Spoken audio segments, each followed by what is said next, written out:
Olá, seja bem-vindo ao Jornal da Record. Ministério Público Federal abre investigação sobre caso da menina baleada pela Polícia Rodoviária Federal no Rio de Janeiro. E terremoto no Marrocos deixa pelo menos 296 mortos. O Jornal da Record está no ar.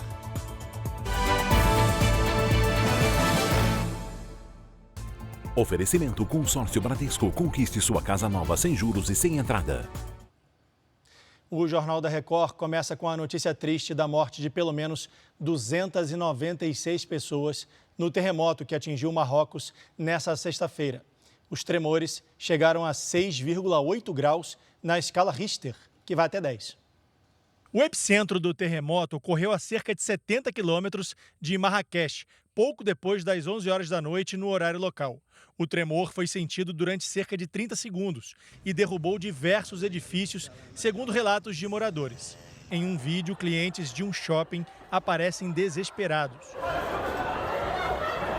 Tremores também foram sentidos na Argélia e em países da Europa, como Portugal e Espanha. Tentamos contato com o Ministério das Relações Exteriores para saber se há brasileiros entre as vítimas do terremoto, mas até o momento não tivemos retorno do Itamaraty. A qualquer momento a gente volta com novas informações sobre o terremoto no Marrocos. O Jornal da Record conversou com o estudante de economia, Wallace Inocêncio. Ele está no Marrocos e presenciou os tremores de terra. De Marrakech, ele gravou um vídeo contando como tudo aconteceu. Vamos ver. Algumas horas atrás, por volta das 11 horas da noite, eu estava andando pela praça principal da cidade, que a sexta-feira à noite é um dia de bastante movimento, você vê muito turista, vê muita família, é um caos completo. Quando comecei a sentir a terra tremendo, a terra começou a tremer, foi uma situação muito estranha, muito agoniante, porque você não tem ideia do que está acontecendo.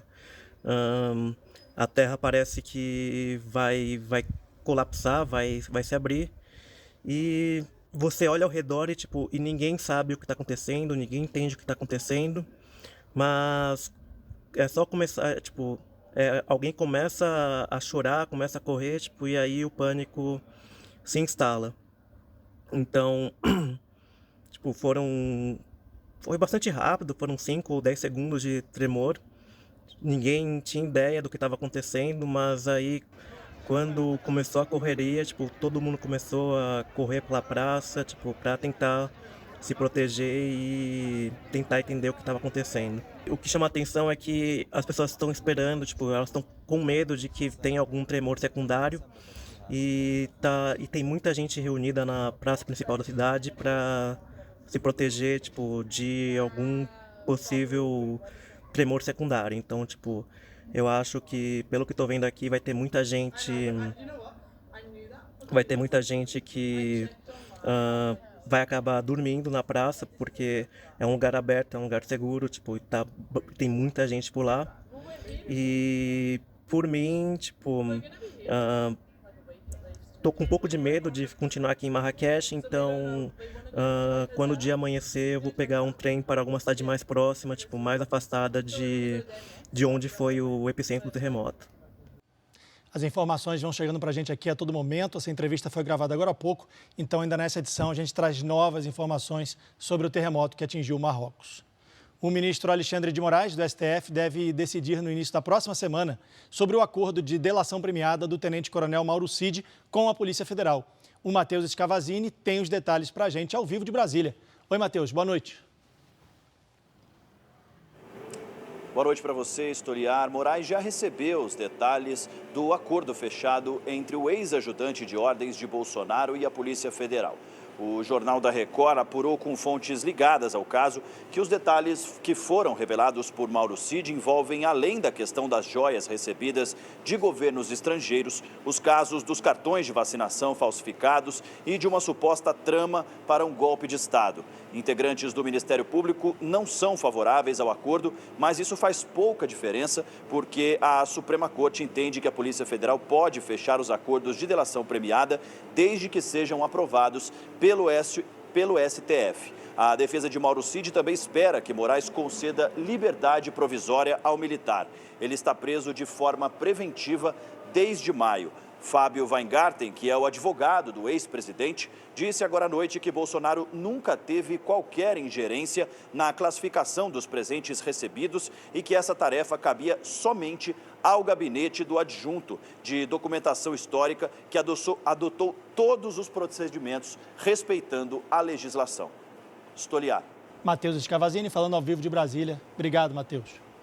Uma loja de fogos de artifício explodiu e deixou uma pessoa ferida no início da noite dessa sexta-feira em Santa Bárbara do Oeste, no interior de São Paulo.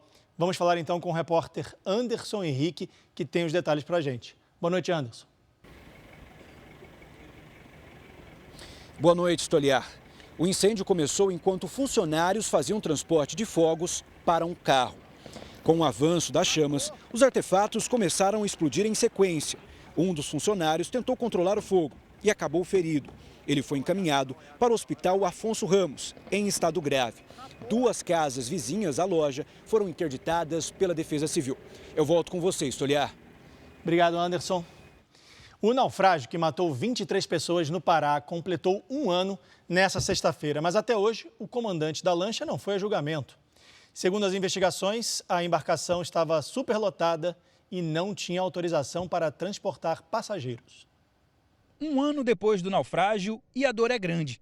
Fernanda sobreviveu, mas o marido não conseguiu sair da lancha. Ele pegou um primeiro colete para pôr em mim, só que não tinha um negócio para amarrar. Não deu tempo da gente pôr o colete, que afundou. No dia 8 de setembro do ano passado, a lancha Dona Lourdes 2 saiu do Marajó com destino a Belém, com 80 passageiros. O barco teve problemas mecânicos e afundou no meio da viagem. 23 pessoas morreram. Sobreviventes relataram que não havia coletes para todos e alguns estariam fora da validade. O número de vítimas só não foi maior porque barqueiros de uma ilha próxima ajudaram no resgate. Segundo a Polícia Civil e a Marinha, além de superlotada, a lancha não tinha autorização para transportar pessoas. Marcos Oliveira, comandante e dono da embarcação, ficou preso por 3 meses e agora responde o processo em liberdade. Para o Ministério Público, Marcos Oliveira assumiu o risco de matar ao transportar pessoas de forma clandestina e sem segurança. A pedido do MP, a Polícia Civil fará novas diligências e deve ouvir mais uma vez os familiares das vítimas. 1 ano depois do naufrágio, e ainda não há previsão para o julgamento. A defesa de Marcos afirma que ele não teve culpa pelo naufrágio. Ele é habilitado para pilotar embarcações até de maior porte e com mais carga. Foi um acidente. Nós provamos no inquérito, no processo, que a lancha estava devidamente credenciada no item segurança pela Capitania dos Portos, tinha sido recentemente vistoriada nos seus equipamentos de viagem, de navegação e de segurança. Hoje, familiares e amigos das vítimas fizeram um protesto e pediram justiça. Nessa parte da Amazônia, se transportar de barcos é a única opção para centenas de pessoas. Nesse navio, quase 600 coletes estavam disponíveis, mas ninguém usava o equipamento. Sempre viajou sem colete? Sempre. Não tem medo? Não. Não usar colete falta de costume mesmo. Segundo a Marinha do Brasil, no ano passado foram registrados 12 naufrágios nos rios do Pará. Esse ano já foram 5. Para quem perdeu um familiar nos rios, sobra a saudade e a revolta diante da impunidade. E a gente saber que não foi feita justiça até hoje e que as pessoas estão livres, para a gente dói mais ainda, né? O sofrimento vem em dobro por conta da injustiça. A polícia do Rio de Janeiro aguarda um laudo pericial para confirmar se o homem que atropelou o ator Kaique Brito dirigia dentro do limite de velocidade. Nessa sexta-feira, o motorista de aplicativo falou sobre o acidente em uma entrevista exclusiva à Record TV. As imagens do acidente não saem da cabeça de Dionis Coelho. O motorista de aplicativo que atropelou o ator Kaique Brito relembra os detalhes que antecederam o ocorrido. Estou descendo e quando me deparo vi uma pessoa do nada saindo atrás de um carro que estava estacionado e já começa a frear e jogar para a direita para não poder pegar a pessoa. Veio correndo de encontro, então não tinha como fazer muita coisa. Para mim bater e esquivar para o lado, mas como ele veio correndo, joguei para a direita, não deu para poder sair e fazer muita coisa. Dionis está sem trabalhar. O carro usado para transportar passageiros ficou danificado. Ele pediu ajuda nas redes sociais e conseguiu arrecadar quase R$200 mil em uma corrente de solidariedade. Exames comprovaram que ele não tinha ingerido bebida alcoólica. Em depoimento à polícia, a passageira que estava no carro de Dionis confirmou que ele não estava em alta velocidade.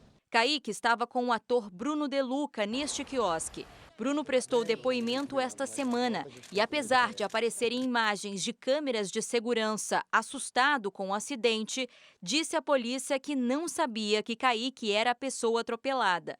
De acordo com o último boletim divulgado pelo hospital, o ator permanece sedado e com ventilação mecânica. O estado de saúde dele é estável. A investigação do caso está em fase final. A polícia aguarda o laudo pericial para encaminhar o inquérito ao Ministério Público. Vendo com fatos, com vídeos, que eu não tive culpa nisso tudo. Foi uma fatalidade, A gente continua no Rio de Janeiro porque a Universidade Federal do Rio decidiu fechar o prédio da Escola de Educação Física depois do desabamento de uma marquise. Vamos falar então com o Lúcio Castro, que tem mais detalhes para a gente. Boa noite, Lúcio. Boa noite, Stoliar. As aulas foram suspensas por tempo indeterminado até a finalização do laudo, que está sendo feito pelo escritório técnico da própria universidade. Na quarta-feira, parte da marquise de 4 salas do curso de dança da Escola de Educação Física desabou. Por sorte, ninguém ficou ferido. A reitoria da UFRJ lamentou o ocorrido e afirmou atuar para resolver os problemas estruturais da instituição. A universidade culpa a diminuição do orçamento nos últimos anos. O déficit atual da UFRJ está estimado em 120 milhões de reais. Stoliar. Obrigado, Lúcio. O governo federal anunciou que vai enviar ajuda aos desabrigados no Rio Grande do Sul. Cada morador vai receber R$ 800. No domingo, o presidente em exercício, Geraldo Alckmin, vai visitar os municípios afetados pela passagem do ciclone. 41 pessoas morreram na tragédia. As medidas de apoio foram anunciadas depois de reunião entre o presidente em exercício, Geraldo Alckmin, 6 ministros e representantes de mais 4 ministérios. O governo definiu que vai repassar às prefeituras o equivalente a R$ 800 por desabrigado. Temos 5 mil desabrigados, é a estimativa que fazemos hoje. Então, R$ 800 para cada um desses desabrigados, repassados para as prefeituras, para os municípios. Aqui é para atender o que for necessário ali, quem está alojado improvisadamente. O governo criou uma sala interministerial para avaliação permanente da situação no Rio Grande do Sul e vai enviar 20 mil cestas básicas para o estado. As primeiras 5 mil cestas chegam neste domingo, quando o presidente em exercício vai visitar alguns dos municípios. Geraldo Alckmin afirmou que o presidente Lula está preocupado com a situação, mesmo estando na Índia. A declaração foi dada justamente quando os jornalistas questionaram o Alckmin sobre a demora em apresentar ações efetivas de ajuda à população do Rio Grande do Sul. E também sobre as críticas da oposição ao presidente Lula por não ter ido ao estado que foi duramente castigado pelo ciclone. O governo já está trabalhando desde até antes do fato ter ocorrido, através da área de alerta de meio ambiente, do Sematec, já está trabalhando desde o início. O presidente tinha ontem, o 7 de setembro, não tinha como sair, no dia anterior teve uma indisposição de saúde, mas todo o governo empenhado em atender a região. Antes dos anúncios de hoje, o Ministério da Defesa já havia enviado mais de 640 militares, 8 helicópteros e 10 botes para ajudar no resgate às vítimas. O Ministério da Previdência antecipou os benefícios de mais de 700 mil pessoas com recursos, que chegam a cerca de 1 bilhão e 200 milhões de reais. E o Ministério da Saúde encaminhou kits de medicamentos para atender 15 mil pessoas. O estado de São Paulo bateu recorde de abertura de novas empresas em agosto. A Caterina Schutte traz os detalhes para a gente ao vivo. Oi, Caterina, boa noite para você. É isso mesmo, Stoliar, muito boa noite para você e também para todos que nos acompanham. Olha, de acordo com a Junta Comercial do Estado, quase 31 mil novos negócios foram abertos aí no último mês. Essa é a melhor marca dos últimos 12 meses. De janeiro até agosto foram mais de 200 mil novas empresas. Além da melhora do cenário econômico, outro ponto que explica o aumento na abertura de empresas é que a Junta Comercial Paulista tem buscado digitalizar os serviços e desburocratizar os processos, acelerando assim a criação de novos CNPJs. Na capital paulista, a situação também é bastante favorável. Foram registradas 13.400 novas empresas no mês de agosto. Esse é o maior número dos últimos 26 anos. Stoliar. Boa notícia, né, Caterina? Porque quer dizer que vai ter mais emprego, então. Boa noite para você. O Ministério Público Federal do Rio vai investigar o caso da menina de 3 anos que foi baleada durante uma abordagem da Polícia Rodoviária Federal na Baixada Fluminense. Heloísa estava no banco de trás quando foi atingida pelos tiros. Aconteceu de novo. O federal acabou de acertar a filha de alguém no carro ali, mano. O grito de desespero é da família de Heloísa, uma criança de apenas 3 anos. Ela estava neste carro com os pais, a tia e a irmã de 8 anos quando foi atingida pelos disparos da Polícia Rodoviária Federal. Eles passavam por esta rodovia que liga cidades da Baixada Fluminense. As circunstâncias ainda não estão esclarecidas, mas a abordagem da polícia terminou de forma trágica. Foi por volta de umas 9 e pouquinho da noite, quase 10 horas, no Arco Metropolitano, quando uma viatura da PRF viu a gente passando, né, e veio atrás. Nessa que eles vieram atrás, até então eles não deram sinal para parar, mas estavam muito perto do meu carro, eu dei a seta e parei. Só que nessa que eu parei, eles efetuaram vários disparos. Os disparos atingiram Heloísa na coluna cervical e na cabeça. Ela está hospitalizada em estado grave e, segundo os médicos, chegou com um nível de consciência muito baixo. Foi sedada e passou por uma cirurgia de risco durante a madrugada. A Polícia Rodoviária Federal afastou preventivamente os agentes envolvidos na ação. As armas que eles usavam foram apreendidas para perícia e a Corregedoria abriu um inquérito para apurar a conduta dos policiais. Este não é o primeiro caso de uma abordagem da PRF que termina de forma violenta aqui no Rio de Janeiro. Em junho, a vítima foi Anne Caroline, de 23 anos. A enfermeira voltava de um jantar com o marido quando o carro deles também foi alvejado pela Polícia Rodoviária Federal. Ela morreu.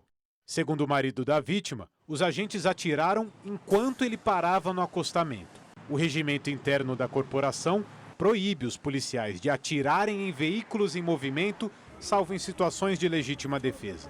De acordo com a polícia, o veículo que o pai de Heloísa dirigia era roubado. William disse que não sabia disso, que comprou o carro há pouco tempo de um amigo.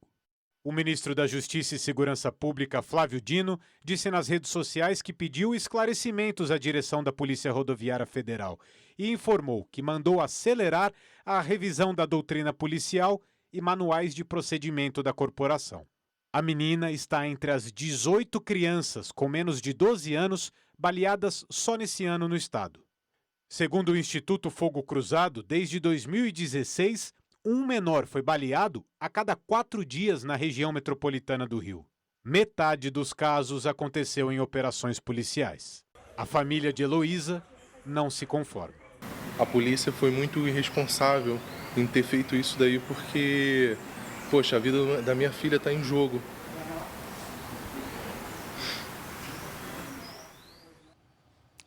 É o tipo do caso que não pode acontecer, né? Vamos mudar um pouco de assunto. A prorrogação da desoneração da folha de pagamentos para empresas de 17 setores beneficia toda a cadeia produtiva. A afirmação é da relatora da proposta na Câmara, a deputada Anne Ortiz, do Cidadania do Rio Grande do Sul. O projeto foi aprovado na Câmara com mudanças e ainda vai passar por uma nova votação no Senado. As empresas, elas têm encargos tributários e principalmente encargos trabalhistas bem altos, né? Dependendo do tamanho da folha de pagamento da empresa e principalmente dos salários, né, que ela paga, o valor de 20% ele é muito alto. Então, e de 1 a 4,5% sobre a receita bruta, ele é um valor menor. Se a gente não tivesse conseguido aprovar a prorrogação da desoneração, A consequência disso ia ser aumento dos custos da empresa e, consequentemente, a empresa não conseguiria manter, talvez, toda aquela folha de trabalhadores, e para diminuir os seus custos ou entrar no patamar atual, ela teria que demitir. Sem essa medida da prorrogação da desoneração da folha, o custo para o governo, inclusive, seria mais elevado.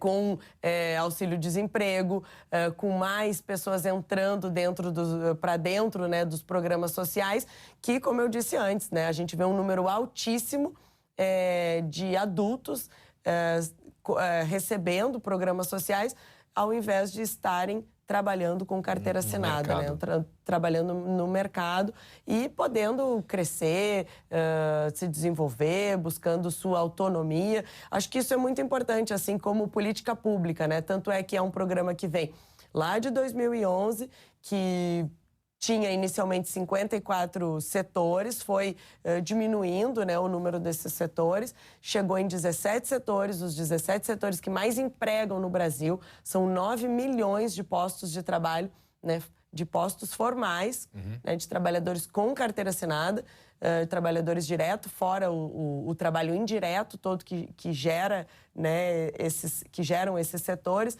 o impacto que tem no preço dos alimentos, da tarifa pública, do transporte coletivo, nos produtos e serviços, obviamente. Então, a gente acredita que, como política pública, é uma política pública eficaz que traz bons e positivos resultados para o nosso país. Perfeito. Bom, falando agora do ponto de vista legislativo da coisa.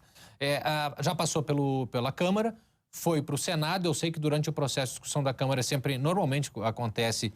A preocupação é com destaques. O que é destaque? É retirar parte do texto. A proposta está lá em votação e os deputados apresentam destaques, supressões, retiradas de trechos do texto original. Ou incluir. Como é que foi isso na Câmara? Foi descaracterizado, não foi? Como é que ficou a proposta e como é que ela está sendo em andamento no Senado? O relatório foi aprovado sem destaques, nem para inclusão de novas de emendas e nem retirada. Acho que isso é muito importante porque foi um texto construído com os líderes, com os deputados.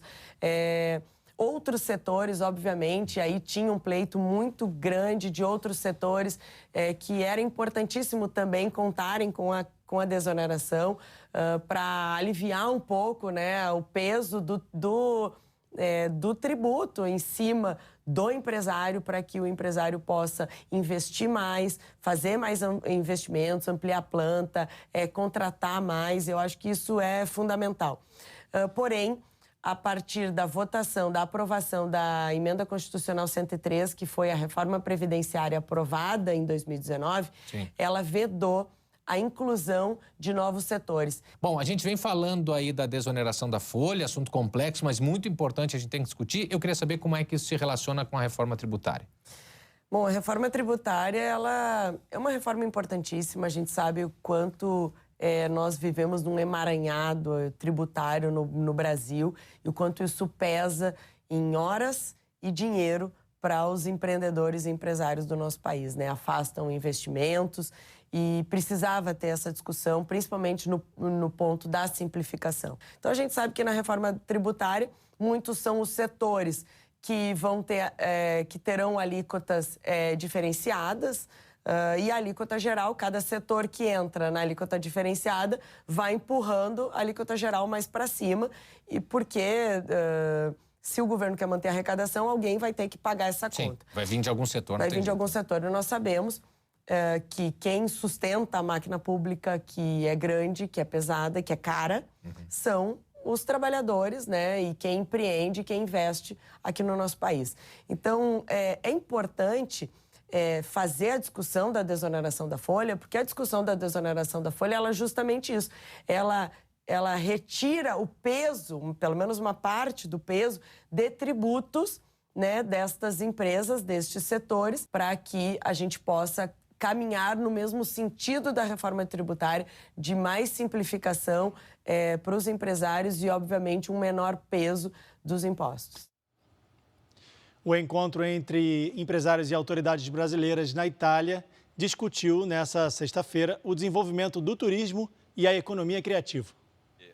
Durante o evento em Milão, foram apresentados números da economia criativa no Brasil, como a produção de conteúdo audiovisual e promoção do turismo. Esse é um dos setores que mais crescem no país.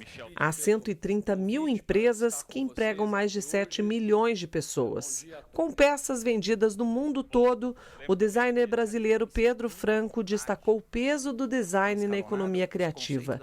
Ele conquistou espaço na Itália e é hoje um dos maiores designers da atualidade. O design sempre tem esse desafio, né, de crescer e de estar mais próximo das pessoas. O design não precisa ser necessariamente uma ferramenta cara, ele não precisa gerar produtos caros, ele pode estar acessível para todo mundo. Os participantes também debateram o turismo entre os dois países. Com cerca de 30 milhões de descendentes no Brasil, o governo italiano quer estimular a vinda dessas pessoas para diferentes cidades aqui da Itália, enquanto o Brasil precisa enfrentar o desafio de melhorar a infraestrutura e ampliar a malha aérea para receber estrangeiros. Se você conversar com o presidente de companhia aérea, existe uma demanda, mas não existe a oferta que tinha antigamente. E mais do que isso, os operadores locais daqui da Itália, eles não têm assentos para vender o Brasil. E isso é uma questão que nós temos que trabalhar e temos que resolver. O ex-presidente Michel Temer comentou no encerramento do evento na Itália que o Brasil precisa focar na segurança jurídica para atrair investimentos do exterior. Muitas e muitas vezes se imagina que segurança jurídica é algo desapegado do sistema normativo, e não é. Eu acho que isto precisa ser extremamente divulgado no exterior. Ou seja, invista no Brasil, que o Brasil não só ajuda a prosperar quem investe, mas dá segurança jurídica a quem investe. Agora, olha só essa história. Uma equipe de arqueólogos encontrou uma rede de dutos misteriosos em Jerusalém, de quase 3 mil anos. A descoberta vai estar aberta ao público na semana que vem. Os canais feitos de rocha talhada datam de 2.800 anos atrás e estão localizados perto da cidade velha de Jerusalém. São 2 conjuntos de dutos descobertos a 10 metros de distância um do outro. O que mais intriga os arqueólogos é que não há ligações claras com o antigo templo e o palácio israelita que ficava nas proximidades. E não se sabe para que serviam esses canais. Esses canais provavelmente escorriam algum líquido, mas não sabemos qual o propósito deles, porque são a primeira descoberta desse tipo. Devia ser uma parte importante da economia de Jerusalém, explica este arqueólogo. A construção do século IX a.C. coincide com o período do primeiro templo de Jerusalém. Naquela época, a cidade estava crescendo e se tornando cada vez mais importante aqui na região. Especialistas da Autoridade de Antiguidades de Israel fizeram testes nos canais e não encontraram indícios de que tenham sido usados para abates de animais. Também não parecem ter sido projetados para drenar esgoto ou chuva. A descoberta, ainda considerada misteriosa pelos arqueólogos, vai estar aberta ao público a partir da semana que vem. A gente volta com mais informações sobre o terremoto que atingiu Marrocos nessa sexta-feira. A Confederação Brasileira de Futebol emitiu uma nota oficial informando que os jogadores da seleção olímpica que estão disputando amistosos no país se encontram em segurança. Segundo a entidade, os atletas sentiram o tremor no hotel onde estão hospedados em Fez, cidade a mais de 400 quilômetros do epicentro do terremoto, e precisaram deixar os apartamentos. Todos passam bem. O terremoto deixou até o momento 296 mortos e mais de 150 feridos. O país do norte da África é frequentemente atingido por terremotos devido à sua localização entre as placas africana e euroasiática. Em 2004, pelo menos 628 pessoas morreram e mais de 900 ficaram feridas. Triste esse caso, né? O Jornal da Record termina aqui. Ouça essa e as outras edições dos boletins JR 24 horas, agora também nas plataformas de áudio. Outras informações no Fala Brasil, edição de sábado, às 7h30 da manhã. Você fica agora com o Fala que eu te escuto. Record 70 anos. Tem a sua cara. Boa noite e a gente se vê.